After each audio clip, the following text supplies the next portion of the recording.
ఈ రోజే డౌన్లోడ్ చేయండి. మీ ఫేవరెట్ షోస్ చూడండి. ప్రెగ్నెన్సీ ఉన్న వాళ్ళు వేసుకునే టాబ్లెట్స్ నువ్వెందుకు వాడుతున్నావు? కొంపదీసి నువ్వు ప్రెగ్నెంట్ కాదు కదా? అయినా నీకు మొన్ననే కదా పెళ్ళయింది. అప్పుడే నువ్వు ప్రెగ్నెంట్ అయ్యే ఛాన్స్ లేదు. మరెందుకు ఈ టాబ్లెట్స్ వేసుకుంటున్నావు? ప్లీజ్ నా మాట అందరూ రండి.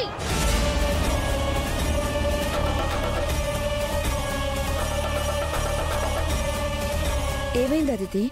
ఇదేంటో తెలుసా? ప్రెగ్నెన్సీ వాళ్ళు వేసుకునే టాబ్లెట్స్ అహల్య వేసుకుంటుంది.